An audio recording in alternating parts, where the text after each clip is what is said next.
모두 일어서 찬송가 1장을 부르시면서 하나님께 예배해 드리겠습니다.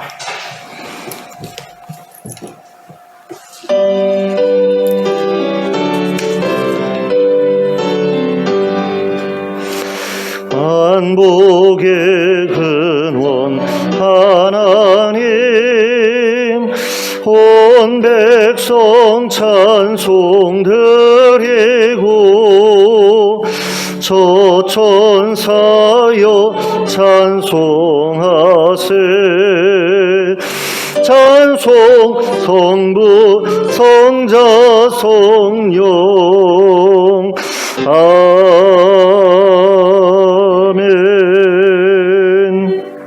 함께 기도하겠습니다.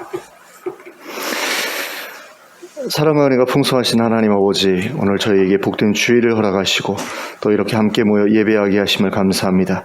이 예배의 자리에 하나님 찾아와 주시기 원합니다. 저희를 만나 주시길 원합니다. 저희를 만나 주셔서 저희에게 지혜를 주시고 저희의 어리석음을 깨우쳐 주시고 또 하나님의 놀라운 능력과 권세로 말미암아 저희의 망가진 모든 것들이 회복되게 하여 주시옵소서. 예수 그리스도의 이름으로 기도하였습니다. 아멘.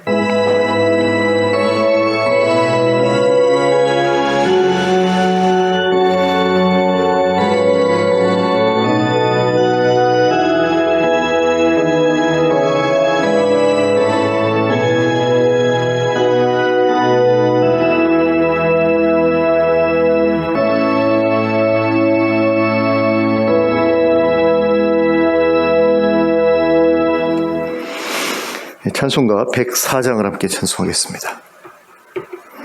찬송가 104장입니다.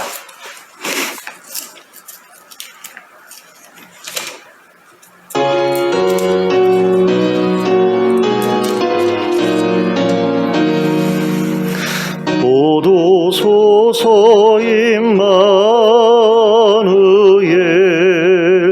오구하소서 이스라엘. 그 포로 생활 고달파 메시아 기다립니다. 기뻐하라 이스라엘, 고도시리오 임마누엘. 고도소서 지혜주, 온 만물 질서 주시고 참 진리의 길 보이사 갈 길을 인도하소서. 기뻐하라 이스라엘, 고도시리오 임마누엘.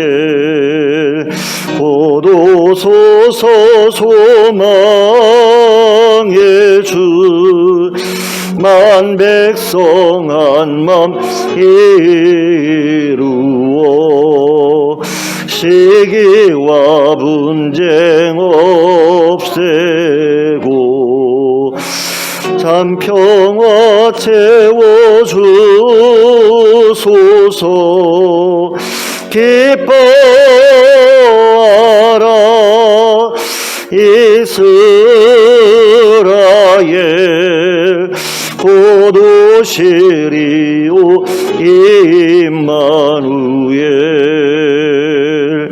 아멘. 교독문 28번 시편 63편을 함께 교독하시겠습니다.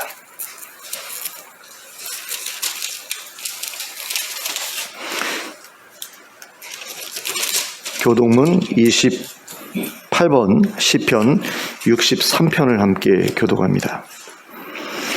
하나님이여, 주는 나의 하나님이시라. 내가 간절히 주를 찾되 물이 없어 마르고 황폐한 땅에서 내 영혼이 주를 갈망하며 내 육체가 주를 안무하나이다. 내가 주의 권능과 영광을 보기 위하여 이와 같이 성소에서 주를 바라보았나이다. 주의 인자하심이 생명보다 나음으로 내 입술이 주를 찬양할 것이라. 이러므로 나의 평생에 주를 송축하며 주의 이름으로 말미암아 나의 손을 들리이다. 골수와 기름진 것을 먹음과 같이 나의 영혼이 만족할 것이라. 나의 입이 기쁜 입술로 주를 찬송하되 내가 나의 침상에서 주를 기억하며 새벽에 주의 말씀을 작은 소리로 읊조릴 때에 하오리니 주는 나의 도움이 되셨습니다. 다 같이 봅니다. 내가 주의 날개 그늘에서 즐겁게 부르리이다. 아멘. 사도신경으로 우리의 신앙을 고백하겠습니다. 전능하사 천지를 만드신 하나님 아버지를 내가 믿사오며 그 외아들 우리 주 예수 그리스도를 믿사오니 이는 성령으로 잉태하사 동정녀 마리아에게 나시고 본디오 빌라도에게 고난을 받으사 십자가에 못 박혀 죽으시고 장사한 지 사흘 만에 죽은 자 가운데서 다시 살아나시며 하늘에 오르사 전능하신 하나님 우편에 앉아 계시다가 저리로서 산자와 죽은 자를 심판하러 오시리라. 성령을 믿사오며 거룩한 공회와 성도가 서로 교통하는 것과 죄를 사하여 주시는 것과 몸이 다시 사는 것과 영원히 사는 것을 믿사옵나이다. 아멘. 모두 자리에 앉으셔서 찬송가 201장을 부르시면서 봉헌 드리겠습니다. 찬송가 201장입니다.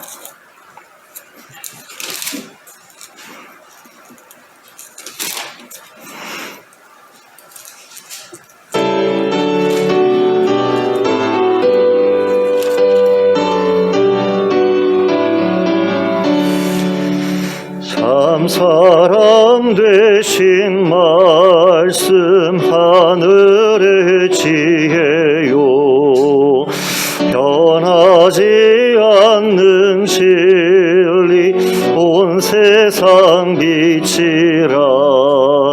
주 말씀 성경에서 찬란히 빛나고 내 길에 등불 되니 늘 찬송하리라. 주께서 세운 교회 이 말씀 받아서 그 귀한 빛을 비춰 온 세상 밝힌다. 귀중한 성경 말씀 금보다 귀하고 주님의 귀한 모습 잘 드러내도다. 이 말씀 깃발처럼 드높이 날리니 어두운 바다 위에 등대와 같도다. 이 고해 같은 세상 나 평생 지낼 때 그 말씀 나의 길에 등불이 되도다. 주님의 몸된 교회 빛나는 등 되어 이 세상 만리가 비추게 하소서. 저 방황하는 길손 이 등불 따라서 주 얼굴 볼 때까지 잘 가게 하소서.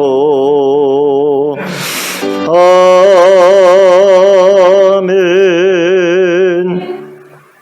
함께 기도하겠습니다.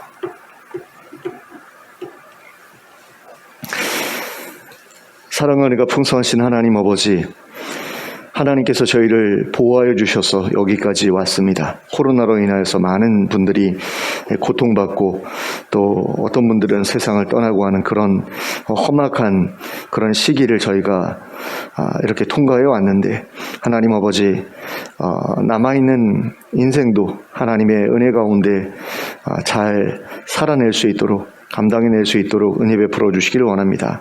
하나님 아버지, 하나님께서 뜻이 계셔서 일찍 부르신 분들을 하나님 기억하게 하시고, 또 그들의 유족들을 하나님 아버지 생각하면서 우리가 살아남은 것에 대해서 하나님 어떠한 책임감을 가지고 살아가야 마땅하지 않겠나라는 생각을 해봅니다. 하나님께서 살려주신 것, 하나님께서 보호해 주신 것은 특별한 계획이 있으셔서라는 사실을 항상 기억하게 하시고, 살아있는 동안에 하나님께서 원하시는, 우리에게 맡겨주신 일들을 제대로 감당함으로 말미암아 저에게 주어진 사명을 잊지 아니하는 저희가 되게 하여 주시길 원합니다. 그래서 저희의 삶을 의미 있고 가치 있게 살아내게 하시고, 또 그런 가운데 하나님의 뜻이 세상 가운데 펼쳐지는 것을 하나님 보게 하여 주시옵소서. 그리고 그 일 가운데 저희의 손과 발을 드릴 수 있도록 하나님 역사하여 주시길 원합니다. 하나님 나라가 이 땅에서 시작되는 것을 저희로 보게 하여 주시옵소서. 저희 가정에서부터 시작하여서 교회를 통하여 또 직장에까지, 또 사회 여러 곳에까지 하나님의 나라의 아름다운 모습들이 번져나가게 하시고, 그 안에서 많은 사람들이 기쁨과 즐거움을 누리게 하시고, 그것을 혼자 누리기를 원하는 그런 사람들이 아니라 모두와 함께 누리기를 원하는 사람들 가운데에서 하나님 이루어지게 하여 주시고, 그것을 통해서 자기만 아는 사람들이 하나님 나라의 아름다움을 보고 하나님께로 돌아오고 또 하나님의 가족이 되기를 희망하는 그런 일들이 점점 더 많아지게 하여 주시길 원합니다. 말로만 전도하는 것이 아니라 삶을 통해서 전도하는 저희들 되게 하여 주시고, 그 가운데에서 정말 저희가 본이 될 수 있는 삶을 먼저 살아내고자 힘쓰는 모습이 있게 해주시기를 원합니다. 많은 사람들이 믿고 교회 다니면 구원받을 것이라고 그렇게 생각을 하지만, 우리가 구원을 받았다라고 했을 때 그것이 하나님 나라 백성으로 준비될 수 있는 가능성을 허락받은 것임을 우리로 기억하게 하시고, 그 준비에 있어서 게으르지 않게 해주시길 원합니다. 정말 기름을 들고 하나님 오시기를 기다리는 그런 하나님의 백성들로 저희가 살아갈 수 있도록 허락해 주시고, 그래서 막상 하나님께서 오셨을 때 아무 준비도 되어 있지 않아서 하나님 그곳에 들어가지 못하는 자들이 우리 가운데 한 사람도 없게 하나님 도와주시옵소서.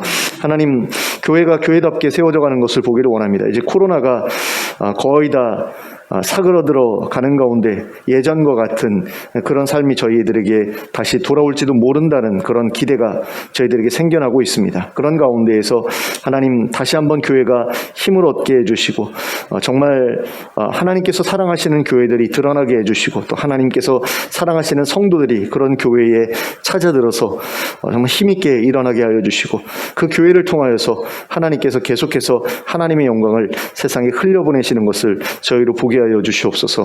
하나님, 많은 이들이 찾아오게 하시고, 많은 이들이 함께하게 하시고, 많은 이들이 우리의 가족이 되게 하여 주시고, 서로를 가족으로 대하고 온전하게 섬기는 그런 모습들 있게 하여 주시옵소서. 그래서 진정한 교회가 무엇인지를 저희도 경험하고 다른 이들도 함께 경험할 수 있도록 그런 귀한 장소를 제공하는 저희 교회가 될 수 있도록 은혜 베풀어 주시옵소서. 또 이집트와 알바니아에서 사역하고 있는 우리 두 분 선교사님 가정을 기억해 주시길 간절히 원합니다. 그들의 사역 가운데에도 하나님께서 힘을 불어 넣어 주시옵소서. 코로나로 말미암아 많은 부분에서 위축되었던 그런 사역 가운데 많은 열매들이 있게 하여 주시고, 현지인들 가운데 교회의 필요성에 대해서 깨닫는 자들이 점점 더 늘어나게 하시고, 또 교회 공동체의 아름다움을 보고 교회를 찾아드는 이들도 점점 더 늘어나게 하여 주시기를 원합니다. 그래서 복음이 계속해서 확산되어져 가는 가운데 이 땅이 하나님 앞에 무릎 꿇고 하나님을 경외하는 그런 장소로 온전하게 변화되는 역사가 속히 속히 이루어지게 하여 주시길 원합니다. 하나님 아버지, 우리 주변에 힘들고 어려운 분들이 있으면 저희들의 눈에 뜨이게 하시고, 하나님 아버지, 그들을 저희가 발견했을 때 외면하지 않게 하시고, 하나님 정말 선한 사마리아인처럼 그들에게 찾아가 이웃이 되게 하시고, 그들을 섬기게 하시고 돕게 하시고, 그래서 다시 일어설 수 있도록 하는 그런 귀한 사역을 저희가 감당하게 하시고, 그럼으로써 많은 사람들에게 우리 교회가 정말 예수 그리스도의 가르침을 온전히 따르고 있음을 보여줄 수 있게 해주실 뿐만 아니라, 하나님 아버지, 정말 교회다운 교회가 어떤 것인지 많은 사람들이 그 본으로 우리 교회를 발견하게 되는 그런 역사가 있게 하여 주시길 원합니다. 하나님 아버지, 저희가 주변만 돌아볼 뿐 아니라 가족들을 먼저 돌아볼 수 있기를 원합니다. 특별히 질병으로 인하여서 또 노환으로 인해서 고통받고 있는 분들을 기억해 주시고, 한 분 한 분 찾아가 주시고 만나 주시고 위로해 주시고 격려해 주시고 회복시켜 주시기를 원합니다. 그래서 우리 성도님들이 다들 건강하게 하나님 이 땅을 살아가게 하시고, 살아가는 동안에 힘있게 일할 수 있도록 은혜를 베풀어 주시옵소서. 또 경제적인 어려움 가운데서도 벗어날 수 있도록 허락해 주시고, 그래서 정말 하나님께서 공급하시는 그 넉넉한 것으로 인하여서 정말 많은 사람들과 정말 추수의 그 기쁨을 함께 나누어 누릴 수 있는 그런 넉넉한 마음도 소유할 수 있게 해주시길 원합니다. 하나님, 저희가 예배를 위해서 이 자리에 모였습니다. 예배 가운데 하나님 찾아와 주시길 원하고, 저에게 말씀해 주시길 원하고, 저에게 하늘의 신령한 복으로 채워주시길 원합니다. 성령의 임재를 경험할 수 있도록 허락해 주시고, 하나님께서 일하시는 것을 저희 가운데서 보게 하여 주시고, 말씀을 깊이 깨닫고 결단하는 그런 역사가 있게 하여 주시옵소서. 저희가 드리는 찬양과 기도와 예물을 기쁘게 받아주시길 원합니다. 그리고 드려진 예물이 하나님의 뜻 가운데 온전히 필요한 곳에만 사용되게 하시고 낭비되지 않게 해주시고, 정말 이 예물을 통하여서 하나님 많은 사람들에게 유익이 끼쳐질 수 있게 해주시길 원합니다. 교회만 배불리고 살찌우는 그런 일들이 없게 하여 주시옵소서. 교회를 건축하여서 계속해서 높이고 또 넓히고 하는 그런 일에만 신경 쓰는 그런 교회 되지 않게 하여 주시고, 정말 성도들이 살아나고 성도들의 공동체가 정말 화목해지고 한 가정이 되는 그 일에 최선을 다하는 교회 될 수 있도록 허락하여 주셔서, 하나님 아버지, 정말 하나님의 뜻이 이 땅에서 이루어진다라는 것이 무엇인지를 우리 교회를 통해서 증명하기를 힘쓰는 저희들 되게 하여 주시고, 그 일에 하나님 우리 성도님들이 드린 헌금이 낭비되지 아니하고 귀하게 사용될 수 있도록 하나님 도와주시옵소서. 저에게 지혜를 주시고 하나님 뜻 가운데에서 바른 것이 무엇인지를 발견하게 하시고 그대로 쫓아가는 삶이 되게 하여 주시옵소서. 이 시간 하나님께서 이 예배를 친히 주관하시길 원하고, 저희 가운데 성령으로 함께 하시는 것을 저희 모두가 경험할 수 있게 해주시기를 다시 한번 간구드립니다. 예수 그리스도의 이름으로 기도하였습니다. 아멘.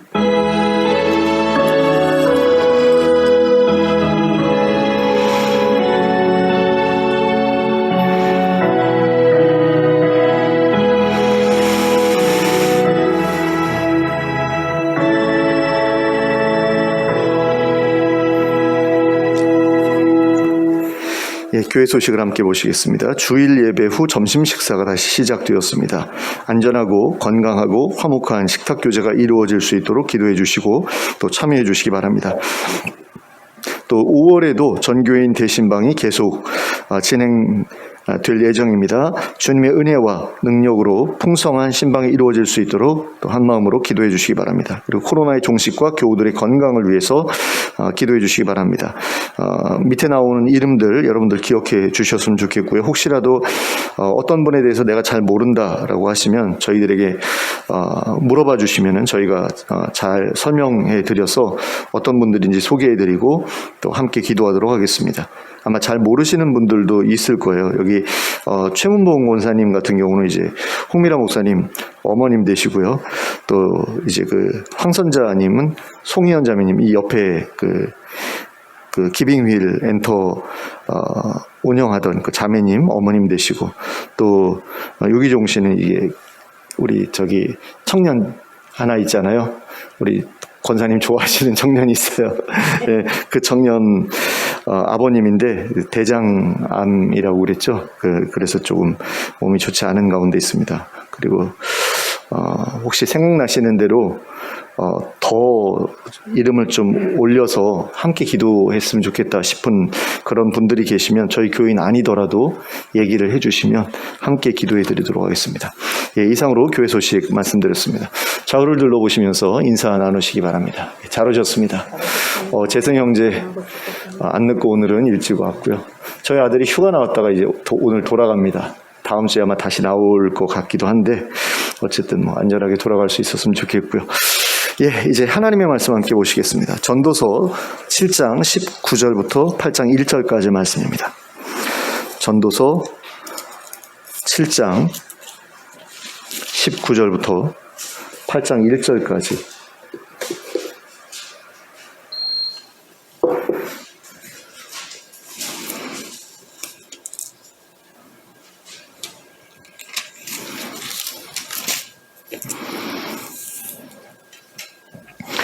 예, 전도서 7장 19절부터 8장 1절까지 함께 합독하도록 하겠습니다. 시작.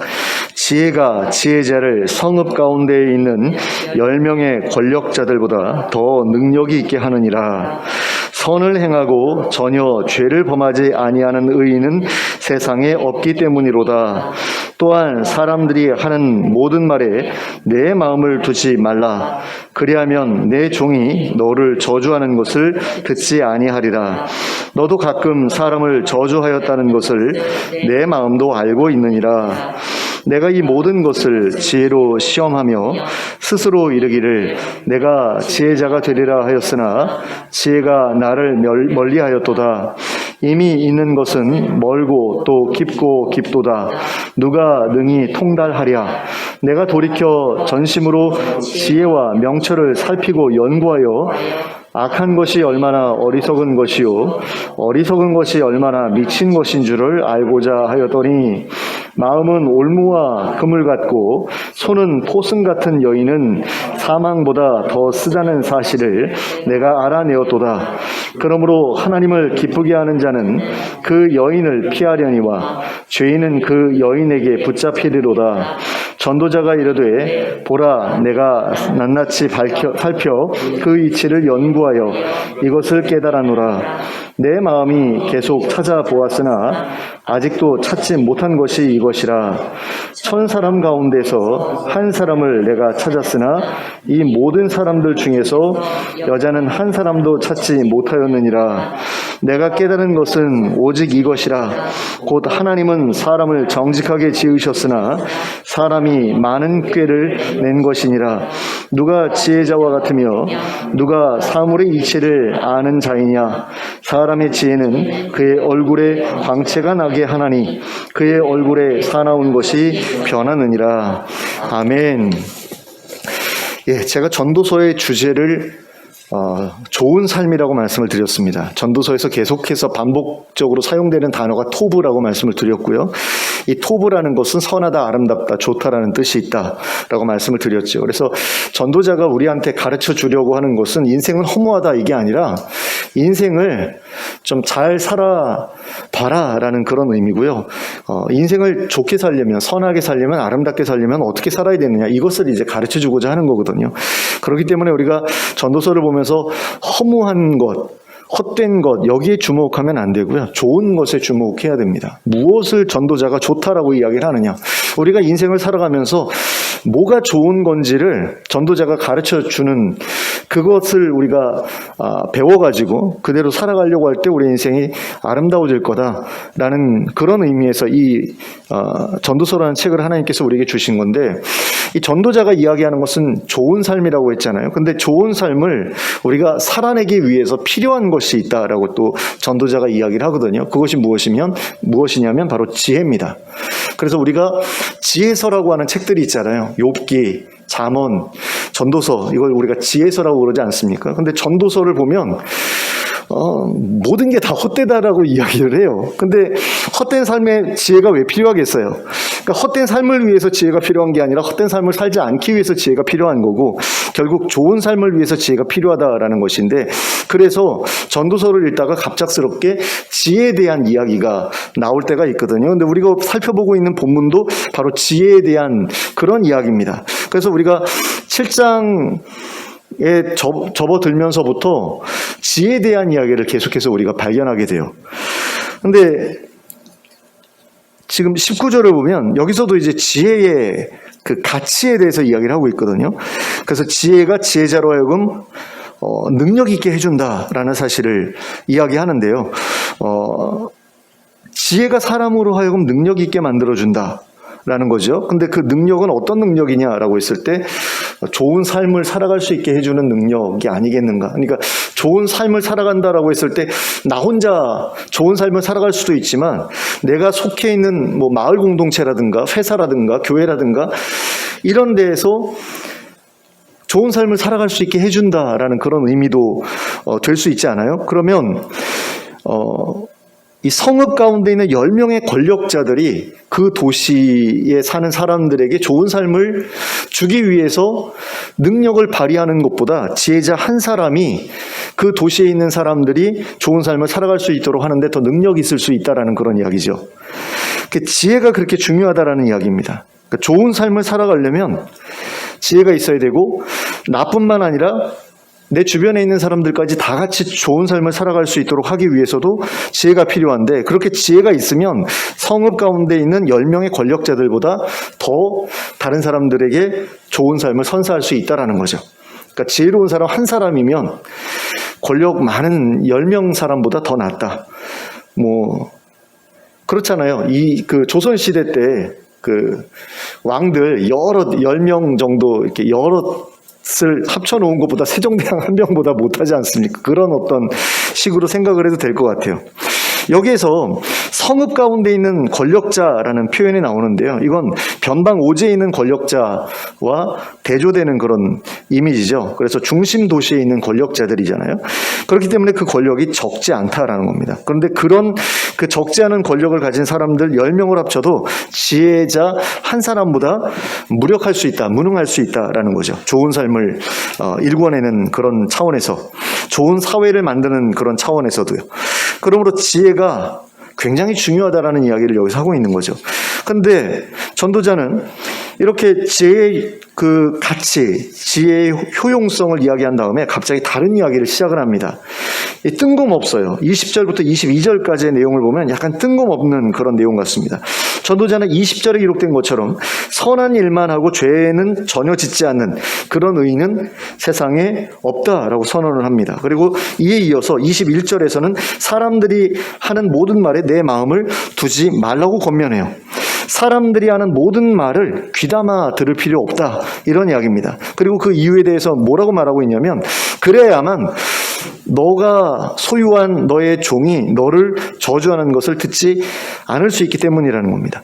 그리고 다른 한편으로 너도 가끔은 다른 사람들 저주하지 않았냐, 이렇게 이야기를 하거든요. 그리고 네 마음이 그 사실을 알고 있지 않느냐, 이렇게 이야기를 합니다. 이게 무슨 얘기냐면, 그러니까 우리가 사회생활 하면서 내 윗사람 가끔씩 욕할 때가 있잖아요. 나라님도 안 보이는 곳에서는 욕한다고, 대통령 욕도 하고, 직장 그 상사도 욕하고, 교회 목사도 욕하고, 막 여러 가지 욕을 막 할 때가 있잖아요. 그것처럼 내 밑에 있는 사람들도 내 욕을 할 때가 있거든요. 근데 그 욕을 하는 것은 일반적으로 일어나는 그런 일이다라는 거죠. 너도 남 마음에 안 들면 욕하잖아. 다른 사람들이 너 욕할 수도 있어. 그러니까 그 욕하는 거 가지고 너무 신경 쓰지 말라는 그런 이야기죠. 누가 나에 대해서 뭐 악플을 달고 뭐 그래가지고 힘들게 한다, 그래도 별로 신경 쓸 필요 없다라는 그런 이야기입니다. 그러니까 내가 남을 욕하는 것도 절대로 안 되고 남이 나를 욕하는 것도 절대로 안 되는 사람들이 있거든요. 이런 사람들이 가끔씩 존재하는데, 그런 사람들 같은 경우는 굉장히 그 주변 사람들을 힘들게 하는 사람이죠. 내가 다른 사람들을 힘들게 하면 그 사람들도 나를 욕하면서 좀 그 스트레스를 풀어야 그 사람들도 숨통이 트이지 않겠어요? 근데 내가 그 사람들을 완전히 장악하고서 독재자와 같이 이렇게 꽉 잡아 붙들어 매고서 내 뜻대로 움직이면서 내 욕도 못하게 한다, 이러면 얼마나 그 삶이 힘들어지겠습니까? 그러니까 그런 것에 대해서 그냥 내버려 두라는 거죠. 그런 말에 상처받거나 그런 일에 화가 나가지고 막 그 사람들을 어떻게 하거나 이러지 말라는 겁니다. 그런데 왜 전도자가 지혜에 대해서 19절에서 말하고 난 다음에 남을 저주하는 일로 넘어가서 이야기하고 있는 걸까요? 누구나 다 그런 짓을 하면서 살아가기 때문에 그런 것들을 대충 덮어라 또는 넘어가라 그러면서 살라라는 거죠. 그런 점에서 이것을 전도자가 왜 이야기했느냐라고 했을 때 극단적인 지나친 그런 엄격함을 다른 사람들을 평가하는데 또는 정죄하는데 들이대지 말라 이런 의미에서 한 말이라고 보여집니다. 그러니까 우리가 수요일에 살펴봤죠. 수요일에 살펴봤던 14절부터 18절까지의 내용과 연결되는 그런 말이라는 생각이 들어요. 그런 내용이라는 생각이 들어요. 그러니까 14절부터 18절까지 해서 우리가 살펴본 내용을 보면 극단으로 치우치지 말라고 그러거든요. 너무 의롭지도 말고 너무 악하지도 말라. 너무 의로우면 다른 사람들이 다 떠나간다라는 거죠. 너무 악하면 다른 사람들이 다 죽어나가잖아요. 그러니까 그렇게 살지 말라. 극단으로 치우치지 말라는 그런 이야기를 14절부터 18절까지 하고 있는데 여기서도 마찬가지의 이야기를 하고 있다라고 하면 조금 이해가 가죠. 그러니까 다른 주제로 넘어가려고 했다가 좀 미진한 게 느껴진 거예요. 앞에서 이야기하던 것에 약간 미진한 것이 느껴져서 추가로 이야기한 것으로 보면 조금 왜 갑자기 이 이야기가 튀어나왔을까 이런 부분에 대해서 좀 마음이 좀 덜 불편해집니다. 저는 이런 거 보면 좀 많이 불편하거든요. 그러니까 순서대로 이렇게 논리적으로 딱 연결되지 않으면 굉장히 불편해요. 왜 이게 뜬금없이 튀어나오지? 이러면서 많이 스트레스를 받는데 도대체 왜 이 이야기가 튀어나왔을까를 고민해서 보니까 19절을 건너뛰고 그 앞에 있던 내용과 연결되는 내용이다라는 거예요. 근데 사실 19절에서 다른 이야기를 시작하려고 했는데 그 19절 이야기 딱 한마디 하고서 아까 이거 놓쳤지 그러고서 그 다음 앞에서 못 다룬 내용을 조금 다른 것으로 그렇게 보고 이제 23절부터 완전히 이제 지혜에 대한 이야기를 하고 있다 그렇게 넘어가시면 될 것 같습니다. 자, 23절과 24절에서 전도자가 이야기하고 있는 것은 무엇이냐면 지혜를 얻는 것이 얼마나 어려운 일인가 하는 것에 대해서 이야기를 합니다. 23절과 24절 말씀인데요. 제가 다시 한번 읽어드릴게요. 내가 이 모든 것을 지혜로 시험하며 스스로 이르기를 내가 지혜자가 되리라 하였으나 지혜가 나를 멀리하였도다. 이미 있는 것은 멀고 또 깊고 깊도다. 누가 능히 통달하랴. 자, 이것을 현대어 성경에서는 다음과 같이 번역하고 있습니다. 제가 오늘 본문을 보면서 좀 말이 안 되는데 좀 이상하다 싶을 때 참고한 여러 성경 중에서 표준 세번역이나 공동번역 성경을 제가 주로 많이 살펴보잖아요. 근데 그것과 개정기역은 별 차이가 없었어요. 17장 후반부에 있는 본문에서만큼은. 그런데 현대어 성경은 조금 다르게 번역을 했는데 이게 좀 많이 와닿더라고요. 제가 읽어드립니다. 현대어 성경입니다. 나는 지혜로워지려고 온갖 노력을 다했다. 지혜로워지려고 다짐하고 또 다짐했다. 그러나 지혜는 내게서 항상 먼 곳에 있었다. 세상 만사 이치가 인간의 지혜로 닿을 수 없는 먼 곳에 있고 깊고 깊은 곳에 숨어 있으니 누가 가까이 이르러 찾을 수 있겠는가. 그러니까 지혜를 얻는 게 너무너무 어려운 일이더라. 이런 이야기입니다. 그래서 지혜를 얻고자 노력하고 노력해도 끝이 없었다. 너무 힘들었다. 이런 이야기죠. 그래서 전도자는 이 자신의 그 노력의 방향을 다른 방향으로 이렇게 바꿉니다. 그러니까 예전에는 모든 지혜를 다 알려고 했었어요. 근데 그러다가 이거 끝도 없구나. 이거 정말 너무 힘들구나. 이렇게 생각하고서 지혜 범위를 자기가 알고자 하는 지혜 범위를 좁혀버립니다. 무엇에 대해서 이제 지혜를 얻고자 했는가 하면 악한 것과 어리석은 것과 미친 것에 대해서만이라도 내가 제대로 알아야 되겠다. 이렇게 생각을 한 거예요. 예전에는 세상에 돌아가는 모든 원리를 다 알고 싶었어요. 마치 하나님이라도 되고 싶었는지 모든 세상의 원리, 원리를 다 알고 싶었는데 이거 끝이 없구나라는 것을 깨닫고 나서는 악에 대해서 어리석은 것에 대해서 미친 것에 대해서 제대로 알려고 했다라는 거죠. 그것만 피해도 내가 좋은 삶을 살 수 있겠다라고 생각을 한 거죠.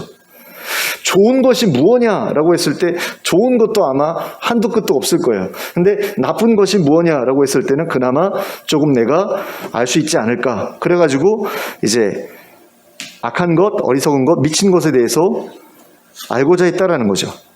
제가 25절 다시 한번 읽어드릴게요. 내가 돌이켜 진심으로 지혜와 명철을 살피고 연구하여 악한 것이 얼마나 어리석은 것이요 어리석은 것이 얼마나 미친 것인 줄을 알고자 하였더니, 자, 그래가지고 이러한 노력의 결과 깨닫게 된 것이 무엇이냐. 26절에 나와 있습니다.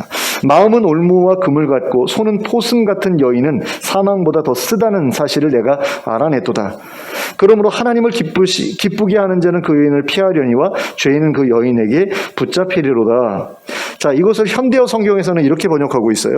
그리하여 나는 마음이 올가미와 금을 같으며 두 팔이 포승 같은 여인이야말로 죽음보다 더 지독하다는 것을 알게 되었다. 하나님을 기쁘게 하는 사람은 그런 여인의 함정에서 벗어나지만 죄인은 올무에 잡히고 만다. 네, 죄송합니다. 전도자가 악과 어리석음과 미친 것에 대해서 연구하는 가운데 무엇을 깨달았느냐? 그러니까 마음이 올가미 같고 금을 같고 두 팔이 포승 같은 여인, 이런 여인이 좋은 삶을 살지 못하게 하는 가장 심각한 문제거리더라. 이 사실을 깨달았다라는 거예요. 이런 여인에게 사로잡히게 되면, 이 붙들리게 되면 좋은 삶은 살 수 없고 차라리 죽는 게 나을 정도다. 이런 사실을 자기가 깨달았다는 거예요. 그러니까 이 사람이 좋은 삶을 살기 위해서 악한 것, 어리석은 것, 미친 것이 뭔지를 이제 연구를 하다가 보니까 가장 안 좋은 거, 우리의 좋은 삶을 방해하는 가장 안 좋은 것은 이런 사람을 만나는 것이다. 근데 왜 하필이면 여자냐라고 했을 때 자기가 남자이기 때문에 그렇다라고 보는 게 좋을 것 같아요. 어떤 분들은 이것이 가부장적인 문화에서 쓰여졌기 때문에 그렇게 말하고 있다라고 이야기를 하지만 실제로 뭐 틀린 말은 아니에요. 그 당시에는 성경을 남자들이 주로 읽었잖아요. 이 글을 배우는 사람들, 남자들이 주로 글을 배우고 남자들이 이제 성경을 읽고, 그러다 보니까 남자들한테 좋은 삶을 어떻게 살아갈 것인지를 가르치는 책이라고도 할 수 있거든요. 그 당시의 어떤 문화로 봤을 때, 그랬을 때 남자들에게 있어서 가장 좋지 않은 삶은 이런 여자를 만나는 것이다 라는 거죠. 근데 하나님을 기쁘시게 하는 자는 그런 여인에게 붙잡히지 않는다. 하지만 죄인은 그런 여인에게 그런 여인에게서 벗어나지 못한다. 이걸 이제 자기가 깨달았다라고 이야기를 합니다. 그러면 어째서 하나님을 기쁘시게 하는 자는 그런 여인에게서 벗어날 수 있고 죄인은 그럴 수 없을까? 이것은 일단 그와 같은 문제가 하나님께서 도와주시느냐 도와주시지 않느냐에 따라 해결될 수 있느냐 없느냐가 결정되는 문제이기 때문이라고 할 수 있습니다. 그러니까 하나님께서 도와주시면 이런 여자 안 만날 수 있다라는 이야기죠. 그러니까 우리 아들이 또는 손자가 결혼을 하는데 우리가 기도를 하잖아요. 좋은 여자 만나게 해주세요. 그 딸에 대해서 기도할 때는, 손녀에 대해서 기도할 때는 좋은 남자 만나게 해주세요라고 그렇게 기도하지 않습니까? 그럴 때에 일단 하나님께서 그런 사람 안 만나게 해주시면 안 붙들릴 수 있는 거죠. 그런데 그걸 넘어서 또 다른 이유를 우리가 생각해 볼 수 있거든요. 그게 뭐냐면 이 거머리 같은 그런 사람들, 이게 여자일 수도 있고 남자일 수도 있다라고 생각을 해야 되는데 그 당시에는 여자에 국한이 되었다면 지금은 남자까지도 포함되는 것으로, 그래서 거머리 같은 사람이 붙들고 늘어지는 일반적인 대상은 대부분 삶의 기준이 불명확한 사람들이다라는 거죠. 그래서 아내 또는 남편 또는 애인이 요구하는 대로 무조건 따라주는 그런 사람들, 그런 어떤 그러니까 남이 이야기하는 대로 휘둘리는 그런 사람들이 보통 그런 사람들에게 붙잡혀가지고 휘둘리죠. 그러니까 만만하니까 삶의 기준이 특별히 없는 거예요. 그냥 욕망만 가지고 살아가는 그런 사람들인데, 그런 사람들을 누가 이렇게 거머리처럼 붙어가지고 달라붙어가지고 그들의 피를 빨아먹느냐라고 했을 때 삶의 기준이 없는 사람인 경우에 이렇게 달라붙어서 기생하는 어떤 그런 삶이 가능해진다라는 거죠. 근데 하나님께서 기뻐하시는 사람은 어떤 사람입니까? 하나님께서 정하신 법도를 따라서 행동하는 사람이잖아요. 그렇게 살아가는 사람이잖아요. 그래서 그는 자신의 아내 또는 남편 또는 애인이 요구한다고 하더라도 그게 합당하지 않거나 의롭지 않은 일이다라고 했을 때는 거절할 수밖에 없잖아요. 거절을 합니다. 그리고 그런 사람은 거머리 같은 사람한테는 매력적인 존재일 수가 없는 거죠.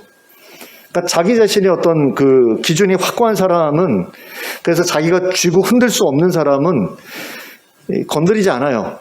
에너지가 너무 많이 소모되니까. 그 사람을 이렇게 흔들어가지고 내가 원하는 것을 얻어내기에는 이 사람이 가지고 있는 어떤 삶의 기준이 너무나 확고하기 때문에 내가 쥐고 흔들어도 흔들리지 않는다라는 거죠.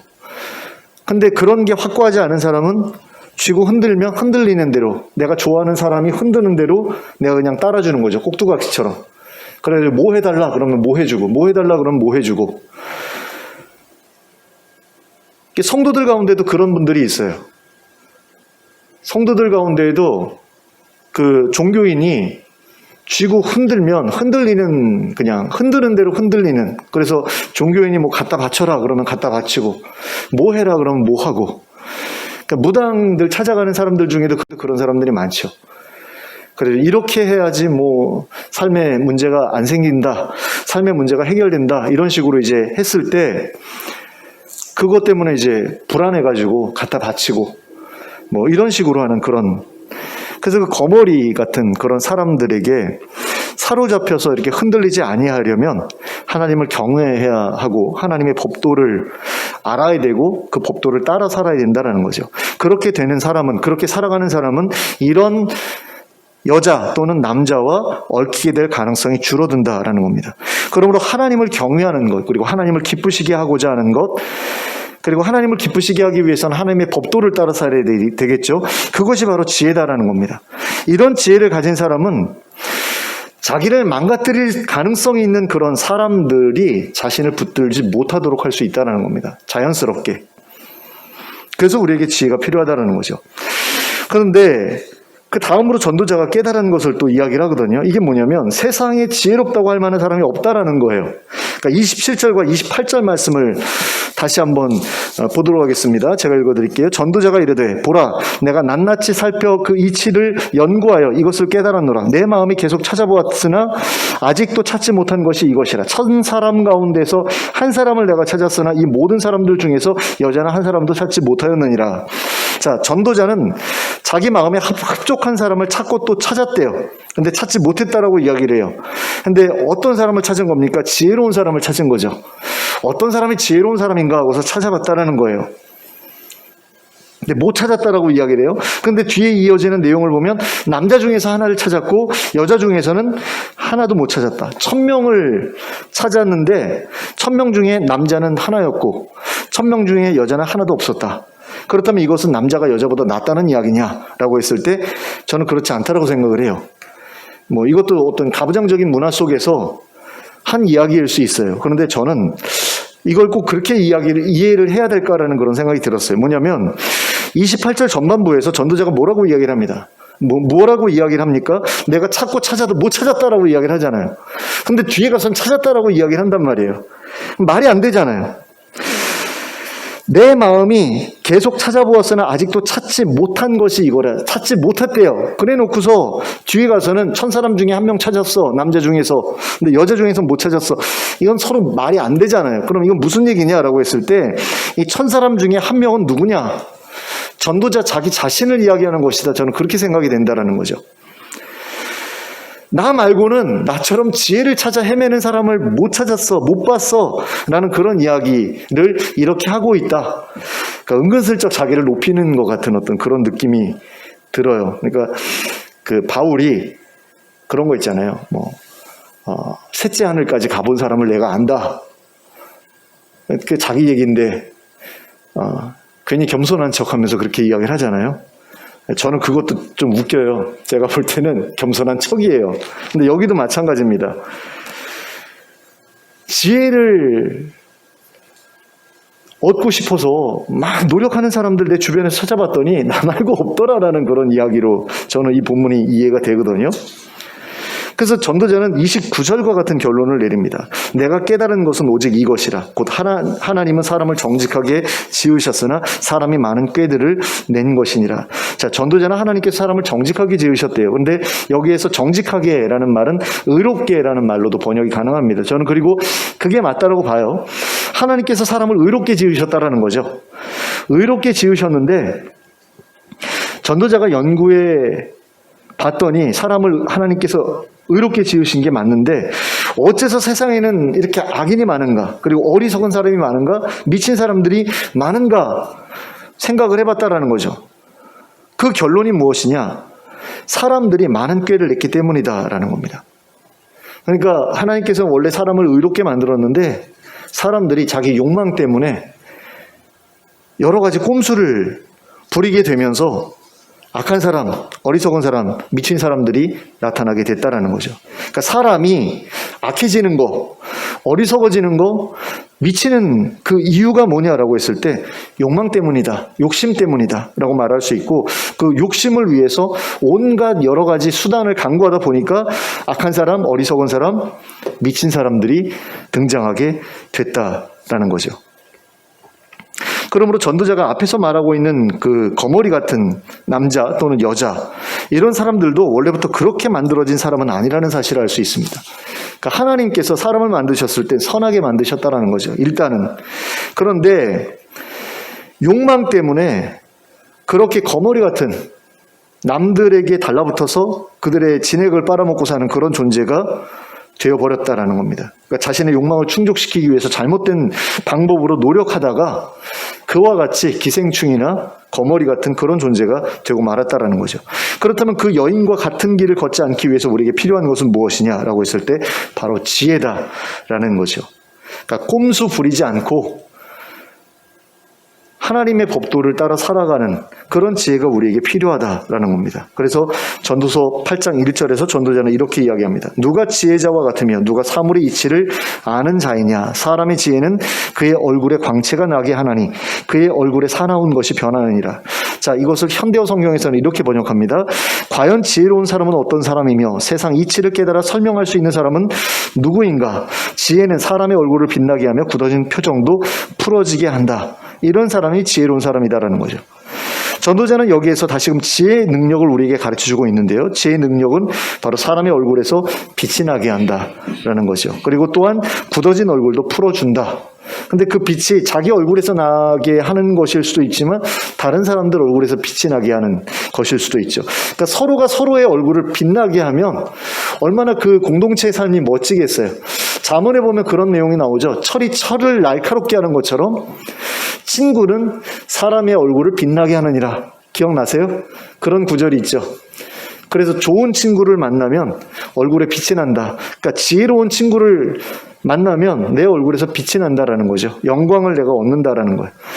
그러니까 서로가 서로를 영광스럽게 만들어줄 수 있는 게 바로 지혜 있는 사람들끼리 만났을 때 벌어지는 그런 일인데, 이렇게 지혜를 가진 사람은 다른 사람들의 얼굴을 빛나게 하고 또 다른 사람들의 굳어진 표정도 부드럽게 바꿔줄 수 있다는 거죠. 말로 그 사람의 어떤 감정이라든가 분노라든가 이런 것들 풀어줘가지고 그 얼굴이 밝게 변할 수 있도록 그렇게 할 수 있는데, 그것이 바로 지혜라는 겁니다. 주변 사람들과 그런 관계를 맺을 수 있게 되면 좋은 삶이 가능해지잖아요. 그죠? 내 윗사람이 나를 미워하고 나를 괴롭히고 못 잡아먹어가지고 늘 안달하고 그런 상황 속에서 내가 좋은 삶을 살 수가 없죠. 근데 지혜를 가지고 있으면 다른 사람들의 그런 마음들까지도 부드럽게 만들어서 좋은 관계를 만들어갈 수. 그러니까 이 지혜라는 것이 결국에는 좋은 사람들을 만날 수 있게 해주고 좋은 공동체를 이룰 수 있게 해주고, 그리고 좋지 않은 사람들과 저절로 자연스럽게 멀어질 수 있게 해주는, 그게 바로 지혜라는 겁니다. 근데 전도자가 앞서 이야기한 것처럼 세상에서 이러한 지혜를 가진 사람들을 찾아보기가 힘들다라는 거죠. 왜 그렇습니까? 모두가 자기 욕망에 사로잡혀서 잘못된 수단을 쫓아가고 있기 때문입니다. 그래서 모두들 기생충이나 거머리같이 다른 사람들에게 달라붙어서 그 사람들의 진액과 피를 빨아먹으면서 살아가고 있기 때문에 세상에서 지혜 가진 사람 찾아보기가 어렵다라고 이야기를 하는 거죠. 그러니까 의인은 없으니 하나도 없으며 라고 말하는 것과 같은 이야기예요. 지혜자는 없으니 하나도 없다라고 말하고 있는 것과 지금 같은 이야기를 하고 있는 겁니다. 그러나 그와 같은 삶은 결국 하나님의 심판으로 이어지게 되고 말지요. 그래서 우리에게는 지혜가 필요합니다. 하나님을 경외할 줄 아는 지혜가 필요하고요. 하나님을 기쁘시게 할 줄 아는 지혜가 필요하고, 하나님께서 기뻐하시는 법도를 지키며 살아가는 지혜가 필요합니다. 이런 지혜를 가지고 있을 때 우리는 거머리나 기생충 같은 그런 삶을 살지 않을 수 있고, 또 거머리나 기생충 같은 사람들이 우리에게 달라붙는 것을 막을 수 있다라는 겁니다. 그리고 그것이, 그 지혜가 우리를 좋은 삶으로 이끌어 줄 것이다 라는 겁니다. 우리로 하여금 함께, 다른 사람들과 함께 먹고 마시고 일하며 즐거워하는 그런 삶으로 이끌어 줄 것이다 라는 거죠. 그러니까 어느 한 사람이 다른 사람에게 이렇게 거머리처럼 또는 기생충처럼 달라붙어서 그 사람의 피를 빨아먹고 진액을 빨아먹는 그런 어떤, 일방적으로 한 사람이 희생당하고 한 사람이 득을 보는, 아니면 서로가 서로를 착취하는 어떤 그런 삶이 아니라 모두가 함께 서로에게 필요한 것들을 기꺼이 나누어주는 가운데 서로의 얼굴을 빛나게 하고 서로의 얼굴을 밝아지게 만들어주는 그런 삶으로 이 지혜가 우리를 이끌어줄 것이다 라는 거죠. 그러므로 하나님을 경외하는 지혜, 하나님을 기쁘시게 하는 지혜, 하나님의 법도에 따라 살아가는 지혜를 열심히 추구하는 여러분들 되시길 원합니다. 저도 마찬가지고요. 그래서 하나님께서 우리에게 어떻게 살아라 라고 말씀하실 때 그것은 결국 하나님을 위해서라기보다는 우리를 위해서라는 것을 기억했으면 좋겠습니다. 하나님께서 지구를 만드셨어요.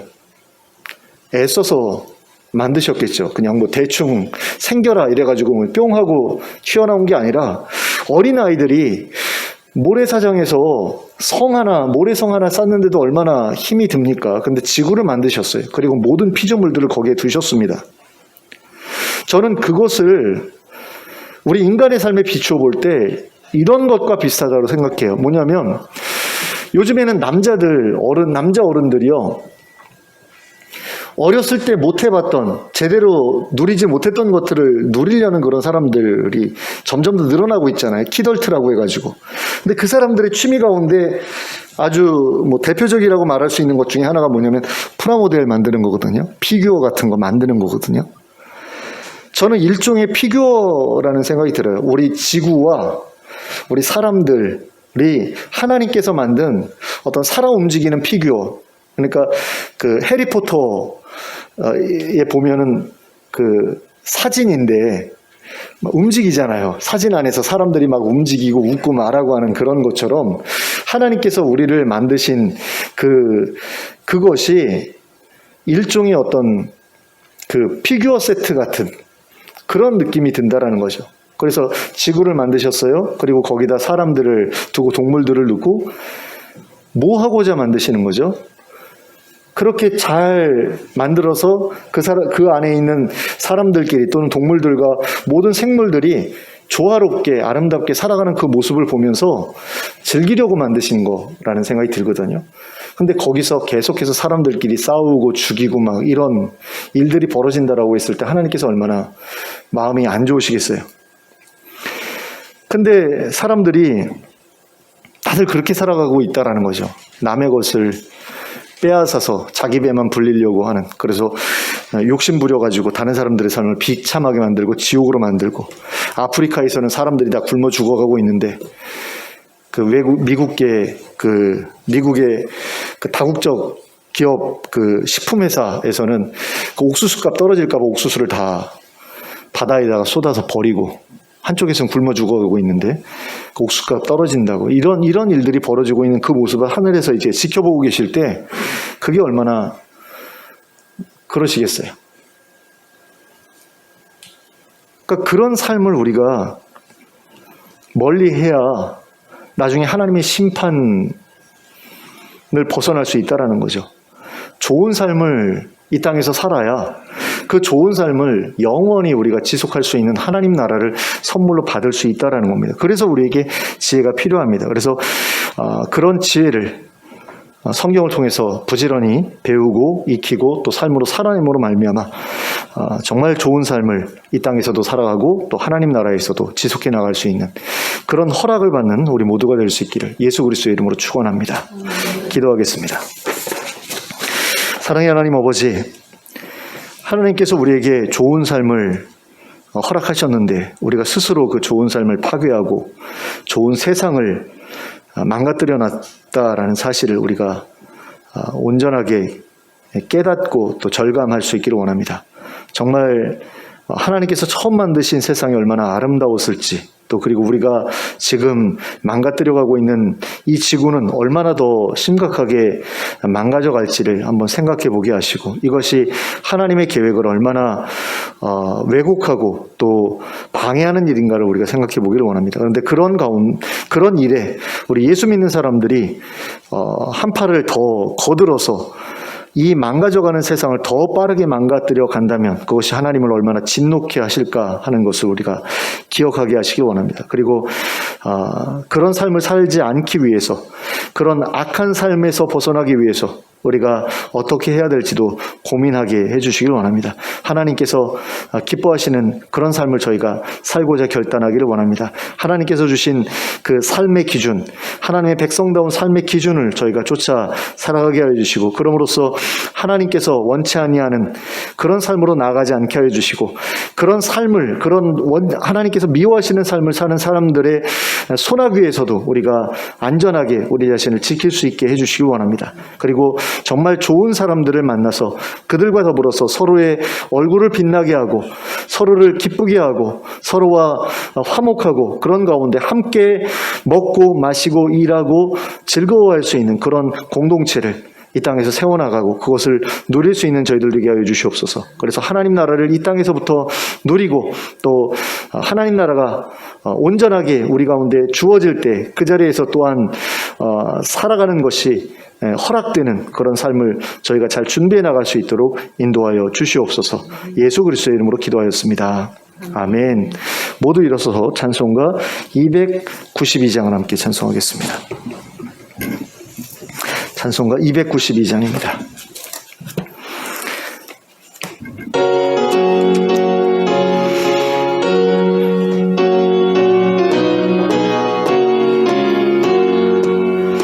주 없이 살 수 없네 죄인의 구주여, 그 귀한 보배 피로 날 구속하시고서 구주의 사랑으로 흘리신 보혈이 내 소망 나의 위로 내 영광 됩니다. 주 없이 살 수 없네 나 혼자 못서리, 힘없고 부족하며 지혜도 없도다. 내 주는 나의 생명 또 나의 힘이라, 주님을 의지하여 지혜를 얻으리. 주 없이 살 수 없네 내 주는 아신다. 내 영의 깊은 간구 마음의 소원을 주밖에 나의 마음 네 알아주리요. 내 마음 위로하사 평온케 하시네. 주 없이 살 수 없네 세월이 흐르고 이 깊은 고독 속에 내 생명 끝나도 사나운 풍랑일 때 날 지켜주시니 내 곁에 계신 주님 늘 힘이 됩니다. 아멘. 함께 기도하겠습니다. 이제는 우리 주 예수 그리스도의 은혜와 하나님 아버지의 극진하신 사랑과 성령님의 감동감화 교통하심이 하나님을 경외하는 지혜, 또 하나님을 기쁘시게 하는 지혜, 하나님의 법도를 따라 사는 지혜를 얻음으로 말미암아 하나님이 복 주실 만한 그런 삶을 살아내고, 또 그럼으로써 다른 사람들로부터 괴로움을 겪지 아니하고 또 온전히 다른 사람들과 어울려서 행복한 삶을 살아갈 수 있게 되기를 소원하는 주의 백성들 머리 위에 지금부터 영원토록 함께 하실지어다. 아멘.